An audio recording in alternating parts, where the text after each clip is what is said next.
아나운서가 소개하고 아재가 분석하는 아이템. 와 반갑습니다, 안녕하세요.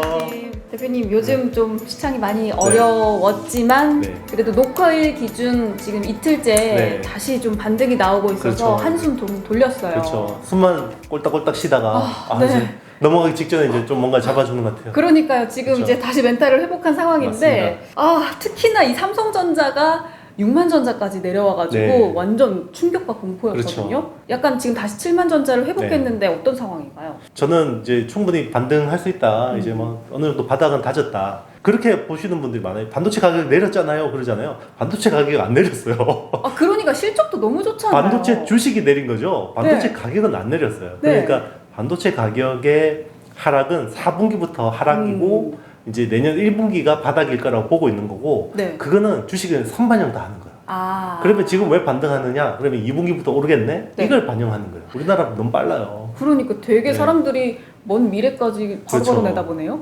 다들 너무 이 평균 지성이 높아서 그런가 봐요. 네. 다들 너무 똑똑해. 너무 똑똑한 것 같아요. 똑똑해.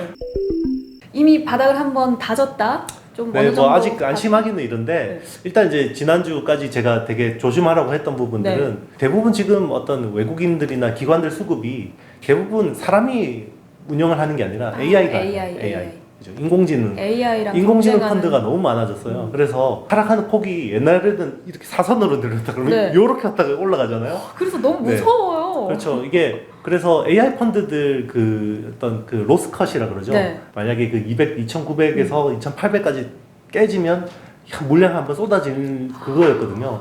그래서 제가 이제 그 가능성을 한번 이제 우려를 했던 거였고, 네. 그래서 조심하라 그랬는데 대충 이제 올라와서 뭐 일단 환율 보셔야 되고요. 계속 네. 1,200원 위에 있으면 조심하는 게 맞는데 환율이 어느 정도 다시 좀 하향 안정화되면 충분히 우리나라 주식은 뭐 펀더멘탈로 문제 있었던 게 아니기 때문에 네네네. 충분히 다시 뭐 과하게 반응했다. 네, 과하게 한번 경기 일으킨 것 같고요. 시장이 어느 정도 이제 좀 안정을 찾아갈 것 같습니다. 근데 이제 또 연말에는 대주주 과세 네네네. 그거 또 그때 한번 또 네, 조심해야 될까요? 조심해야 됩니다. 네. 네. 보통 제가 이제 뭐 단기적으로 매매하고 이런 건 말씀 잘 안 드리는데 네. 이게 우리나라만의 특징이에요. 이게 양도소득세 그게 있잖아요. 네네네. 대주주 과세가 이제 10억 이상 주식 가지고 있는 분들은 팔아야 돼요.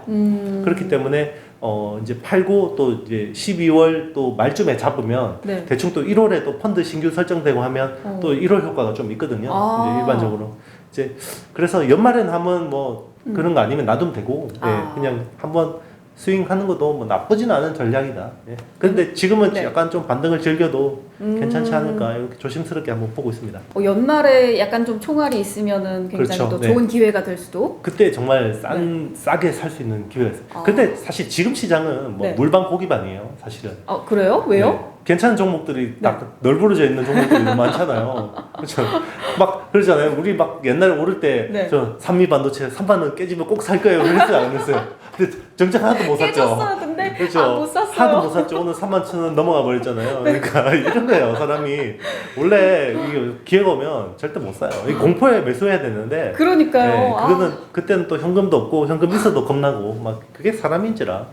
그래서 사실 주식 투자라는 게 이게 사람의 본성에 반대로 해야 되는 거라서 정말 쉽지 않습니다. 사람이 AI가 되면 좋을 텐데. 그런데 이 삼성전자뿐만 아니라 모든 반도체 다른 종목들도 마찬가지고 그룹주들도 좀 비슷한 흐름들을 보였거든요. 네네.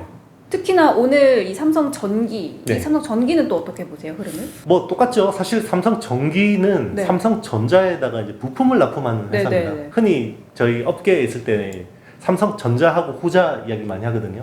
전자 후자요? 네. 삼성 후자. 후자가 누구냐면 뭐 삼성전기, 뭐 SDI, 뭐 이런 쪽 이제 삼성전자한테 뭐 부품을 납품하는 이런 협력사죠. 이제 그런 경우가 많아요. 그래서 이제 자조적으로 삼성전자 후자다 그러는데 이게 전자가 워낙 크다 보니까 삼성그룹 전체에서 사실 대부분이잖아요. 그쵸. 매출로 보면. 그래서 삼성전자의 어떤 그 실무지들의 파워가 대단해요. 저는 옛날에 그런 경우도 있었거든요. 이게 삼성전자 구매 과장이 삼성전기 임원을 혼내는 경우도 봤어요. 솔직히 그룹이면 한참 선배 아니에요. 그러니까요. 그런데 이 삼성은 약간 조직 문화가 실무자의 파워가 센 조직 문화라서 특히나 삼성전자 일 가지고 하는 거는 뭐 선배 후배 없다 이런 쪽이 있어요. LG는 또 안 그렇거든요. 그래요? LG는 그렇게 하면 난리 나요. 우리 선배한테 뭐 이런데 그 삼성은 뭐 이게 실무자니까 철저하게 잘 네, 나가는 철저하게. 잘 그렇죠. 나가는 쪽이 그냥 우위에서는 그렇죠. 그러니까 스마트폰 구매하는 이제 구매 담당 과장이 막 그 이제 삼성전기 그 모듈 담당 임원 막 혼내키고 이런 그런 경우도 있으니까 네. 그래서 전자 후자라고 했는데 후자. 원래 후자의 대표 주자였어요. 삼성전기가. 네네네. 그런데 SDI가 2차 전지 때문에 확 시총이 올라가 버렸잖아요. 옛날에는 뭐 전기하고 비등비등했거든요. 뭐 비등비등하거나 뭐 좀 더 적기도 하고 이랬는데 이제 지금은 이제 어떻게 보면 후자에서도 좀 이제 후자. 네 삼성 후자에서도 넘버원의 자리를 뺏긴 이렇게 약간 비운의 회사. 그래도 뭐 회사는 네. 너무 잘 나갑니다. 다행입니다. 그래도 네. 어쨌든간 잘 나가는 네. 회사인데 네. 저희가 오늘 주제로 이 네. 삼성 전기를 네. 한번 갈아 먹어보는 네. 시간을 제가 설명을 하겠습니다. 제대로 못 드리는 것 같은데. 네. 그러니까 이제 그러면 왜 같이 움직이냐 이 말씀을 네네네. 이제 그거에 대한 결론은 말을 드리는데.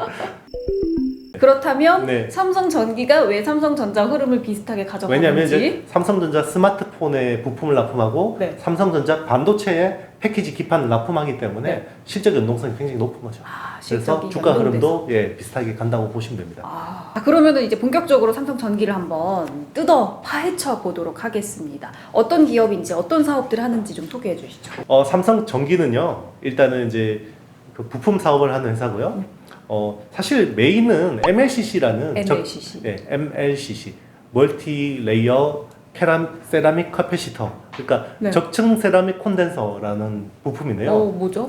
그게 뭐냐면 이제 반도체가 있잖아요. 우리 뭐 이렇게 여기도 반도체 들어가고 휴대폰에도 반도체가 네. 들어가는데 반도체에 들어가는 전기는요 일정해야 돼요. 일정해야 되는데 근데 전기는 이렇게 사인파를 그리거든요. 네. 그러면 전기가 너무 과도하게 들어오면 고장이 날 수 있죠. 회로에 고장이 날 수 있고 네. 너무 적게 들어오면 또 구동이 잘 안 될 수도 있죠. 그래서 반도체 앞에 딱 붙어서 전기댐 역할을 하는 거예요. 그래서 댐, 댐, 물 가두는 댐. 댐. 네, 댐. 그래서 이 전기가 부족할 때는 좀 싸주고, 열어주고. 너무 많이 들어올 때는 닫고. 자기가 머금고 있는 거예요. 이제 그런 역할을 하는 게 MLCC고요. 네. 보통 뭐 스마트폰에는 수백 개씩 들어갑니다. 태블릿 PC에도 수백 개씩 들어가고, 산업의 쌀, 뭐 이런 IT의 쌀, 뭐 이런 역할을 합니다. 이야기를 하고. 네. 정말 고부가예요. 그래서 와인잔 하나에 이렇게 가득 MLCC를 넣으면 굉장히 작아요. 쌀알보다 엄청 작아요. 이게 거의 뭐 외제차 한 대 값보다 더 비싸다. 뭐 그런 걸 하는 거고요. 그래서 그게 메인이라고 보시면 되고요. 그리고 이제 그 카메라 모듈, 이제 스마트폰의 카메라 모듈하고 그리고 이제 그 반도체 기판. 반도체를 이제 패키징 하잖아요. 우리 웨이퍼에서 네모나게 바둑판처럼 하나 딱 떼어내는 걸 다이라 그런다고 했잖아요. 다이를 이제 패키징 하는데 그 밑에 이제 PCB가 필요하죠. 그 PCB를 만드는 게 이제 패키지 서브스트레이트 뭐 그런 사업들을 하고 있습니다. MLCC 그리고 PCB, 카메라 모듈까지 이렇게 세 가지가 맞습니다. 주요하다고 보면 되겠네요. 맞습니다. 그럼 이 MLCC 부분에서는 삼성전기가 네. 가장 잘 나가고 있다라고 보면 될까요? 세계 2위 정도로 보시면 2위? 됩니다. 1등은 이제 무라타라는 일본 회사가 1등이고요. 네. 2등은 이제 삼성전기인데 무라타 같은 경우는 자동차 전장 부품 쪽에 들어가는 MLCC를 주로 많이 하고 있어요.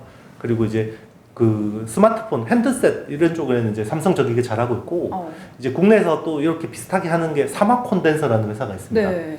사막 콘덴서는 어떤 중장비 차나 이런 특수용도 MLCC 있죠. 이런 쪽으로 많이 하는데 사실 삼성전기 전체 이익에서 이익 기여도가 제일 큰 사업이 MLCC라고 보시면 되고요. 사실 MLCC 영업이익률이 한 20% 중반 정도 됩니다. 20% 정도 중반 정도 되고요. 카메라 모듈은 굉장히 박해요. 요즘 스마트폰 시장 안 좋잖아요. 그래서 거의 뭐 한 5%, 6%밖에 못 벌고요. 그리고 이제 반도체 기판 쪽은 뭐 한 10% 초중반대 정도 이렇게 보시면 됩니다. 일단 좀 용어들이 어렵고 생소하거든요. 그렇죠, 맞아요. PCB가 뭔지 좀 설명해 주시죠. PCB는 이제 인쇄 회로 기판이라고 그러죠. 이제 옛날에 이제 컴퓨터 뜯으면 이렇게 녹색 판때기 있잖아요. 거기 위에 보면 반도체도 올라가 있고 뭐 여러 가지 부품들이 그렇죠. 이렇게 딱딱딱 이제 실장돼 있다 그러죠. 그 이제 그 기판 그게 이제 녹색의 기판이 PCB인데요. 이제 PCB에는 이제 반도체 기판도 있고요. 이제 반도체를 패키징하는 반도체 기판도 있고 이제 어떤 마더보드라고는 주기판, 이제 HDI라 그럽니다. 스마트폰은 이제 이런 것들도 있고 그리고 카메라 모듈 같이 이렇게 이제 모듈 콤팩트한 모듈에 들어가는 리지드 플렉스 PCB 뭐 이런 것도 있습니다. 그냥 PCB라 그러면 경성 PCB고 이제 FPCB는 연성 PCB 구분일 수 있는 거 이렇게 생각하시면 되겠습니다. 그럼 삼성전기는 그 여러 가지 PCB를 다 하고 있는 거예요? 원래는 다 했는데요. 네. 지금은 반도체 기판 중심으로 사업을 재편하고 있고 기존의 HDI라 그러는 사업은 접었고요. 그리고 리지드 플렉스, 뭐 RF PCB 이런 사업도 접고 있습니다. 그래서 내년부터는 아마 그런 것들 다 접고 반도체 기판 쪽으로만 주력할 것 같습니다. 또 이 플립칩 볼그리드 어레이 반도체 기판이 있다고 하거든요. 정말 어려워요, 그죠? 플립칩 정말 이 아이템 아니면 정말 이런 거 하지도 않아요, 그죠? 그러니까 아이템 덕분에 네. 이런 기판도 그렇죠, 알아갑니다. 그렇죠. 네. 플립칩 볼그리드 어레이 반도체 네네. 기판. 이건 또 네네. 어떤 건가요? 일단 반도체 기판의 종류라고 생각하시면 네. 되고요. 이제 보통 우리 스마트폰의 두뇌라고 불리는 게 AP잖아요. AP, 네. 애플리케이션 프로세서라 그러는데 고성능 반도체는 플립칩이라 그래서 이제 반도체를 그냥 뒤집어서 붙여요. 그게 이제 그거까지 설명하려면 너무 복잡하니까 일단은 플립칩이라는 거는 반도체를 뒤집어서 붙인다라고 네. 생각하시면 되고요. 볼 그리드 어레이라는 거는 CPU 있죠. 네. 컴퓨터. 그러니까 메인 처리 장치 그리고 GPU, 그래픽 프로세서 유닛 이런 것 같은 고성능 프로세서를 패키징 하는 데 쓰는 게 플립칩 BGA라고 보시면 되고요. AP에는 플립칩 칩 스케일 패키지, 그러니까 FC, CSP라는 걸 씁니다. 네. 네. 그러면 FC BGA하고 FC, CSP가 뭐가 다르냐? 네. 라고 이제 물어보시면요. 네. 반도체 다이 크기가 있잖아요. 이게 웨이퍼에서 그 다이를 떼어내잖아요. 네. 다이 크기하고 PCB는 방석이라고 생각할게요. 네네네. 방석의 크기가 다이가 방석 크기의 80%를 넘으면 CSP고요. 이 방석 크기의 80% 언더면 네. BGA라 그래요. 그죠? 그 이 BGA를 지금 삼성전기랑 LG 이노텍이 투자를 해서 일본과 대기업이 잡고 있는 걸 뺏어오겠다. 그렇죠. 근본적으로 궁금하잖아요. 그러면 왜 네. 기존에도 CPU가 있고 GPU가 있었는데 왜 갑자기 우리나라 업체들이 투자한다고 난리까? 그거 일본이 네. 그거 반도체 그거 수출 네. 막아서 그건 상관없고요. 상관없는 얘기예요? 삼성전자가 네. 파운드리를 많이 하는 거예요. 수요가 많아져가지고. 맞아요. 네. 파운드리를 많이 하니까 삼성 파운드리에서 하면 네. 후공정을 국내에서 할 거 아니에요. 네. 그 국내에서 하면 국내에서 플립칩 BGA가 많이 필요해지겠죠. 패키징 해야 되니까. 그럼 그동안은 그럼 왜 안 했어요? 그동안은 삼성 파운드리가 약했잖아요. 약해가지고 그냥 수입해와가지고 그냥 그렇죠. 하는 정도로 충분했는데. 그동안에는 이제 CPU나 GPU 같은 것들을 TSMC가 주로 한 거죠. 그런데 삼성이 파운드리 사업을 키우면서 그 AMD 거 네. GPU 같은 건 많이 가져오잖아요. 물량을. 그럼 패키지를 해야 되겠죠. 우리나라에서. 그럼 패키지를 하려면 플립칩 BGA 기판이 많이 필요해지는 거죠. 그러니까 이거는 단순히 PCB 수요가 많아지는 이게 아니라 와 우리나라 파운드리 산업이 굉장히 커지고 있구나 라고 볼 수 있는 거예요. 그러면 이거의 투자 아이디어는 네. 이제 시스템 반도체 투자해야겠네 이런 거죠. 그럼 이 시장이 커지고 또 수요가 늘어나고 또 시장을 그럼 나중에 다 가져오는 것까지 가능하겠네요. 다 가져오지는 못할 것 같고요. 일단 TSMC가 너무 잘하잖아요. 근데 TSMC가 지금 점유율로 보면 한 50% 중반 돼요. 50, 한 5%, 6% 되거든요. 삼성의 점유율이 17%밖에 안 돼요. 1등, 2등인데도 불구하고. 차이가 많이 그러니까 이제 삼성은 여기서 17%에서 뭐 한 20%, 25%만 가겠다 해도 그 물량이 엄청난 거죠. 어마어마하네. 이때 후방 산업에 미치는 영향이 큰 거죠. 그러니까 우리가 파운드리 산업을 키우면 와 PCB 산업도 이렇게 커지고 테스트 산업도 이렇게 커지고 이 낙수 효과가 장난 아니구나 이런 걸 깨달을 수 있는 거죠. 사실 진짜 연결이 될 수밖에 없네요. 삼성전자랑 맞습니다. 굉장히 밀접하게 연결이 되겠네요. 그렇죠. 그러니까 옛날에 삼성이 소니를 제치고 TV 1등이 하니까 그게 TV용 부품 회사들이 확 커졌잖아요. 그죠? 그리고 삼성이 스마트폰에서 세계 1등을 하니까 스마트폰 부품 회사들이 확 커졌죠. 그러면 삼성이 파운드리 쪽에서 뭔가를 좀 하면 또 그 밑에 확 커지는 거죠. 그러니까 삼성이 뭐 내가 다 먹여 살리다 아이가 이런 소리 하는 게 괜히 나온 소리가 괜히 아니네요. 나온 소리는 아니죠. 그래도 나쁜 짓을 하면 안 되는데 어쨌든 뭐 이렇게 많이 먹여 살리니 합니다. 근데 제가 뉴스 기사에서 보니까 삼성전기가 삼성전자에 대한 그 비율을 좀 줄이고 다각화하겠다, 사업을 다각화하겠다라는 이야기도 있더라고요. 갈수록 똑똑해지고 있어요. 스마트함을 지향합니다. 네. 앞으로 스마트송이라고 스마트송이라고 불러주세요. 네, 이렇게 공부를 열심히 한답니다. 왜냐면 이게 그거예요. 결국 이제 삼성전기라는 회사도 하나의 이제 어디 독립체산제잖아요. 그런데 언제까지 이제 뭐 그 소장농처럼 삼성전자한테 붙어서 먹고 살 수는 없잖아요. 그러니까 거래처 다변하고 막 그래서 SDI처럼 커져야 되는 거죠. 그러려면 테슬라 전기차 뭐 자율주행차 커지니까 네. 이쪽으로도 돼서 거기에다 카메라 납품하고 뭐 라이더 납품하고 이런 식으로 크고 그러니까 점점점 이렇게 성장하겠다라는 거죠. 그럼 일단 이 PC, BGA 쪽도 더 커지고 네네. 또 사업을 다각화하면서 다른 네. 쪽으로도 커지고 네네. 뭐 여러모로 되게 성장할 수 있는 그런 맞습니다. 상황들이 크게 있는 것 같아요. 그렇죠. 예를 들면 카메라 모듈 같은 경우도 기존에는 스마트폰 쪽만 납품했잖아요. 네. 그러면 스마트폰 쪽이면 주로 삼성전자 갤럭시 시리즈에 주로 납품했겠죠.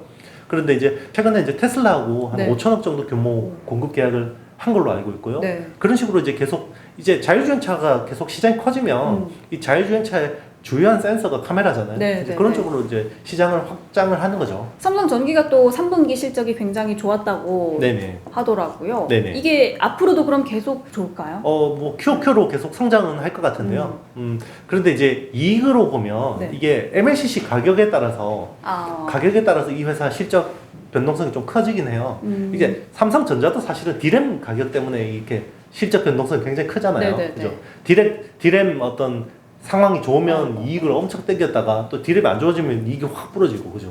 그래서 이제 비슷해요. 삼성전기도 MLCC 가격에 따라서 실적 변동성이 좀 큰 회사다. 어쨌든 간 굉장히 여러모로 사업을 잘하고 있는데 경기도 함께 맞습니다. 봐야 하는 그런 상황. 뭐 MLCC 업황이 앞으로 나빠질 것 같지는 않습니다.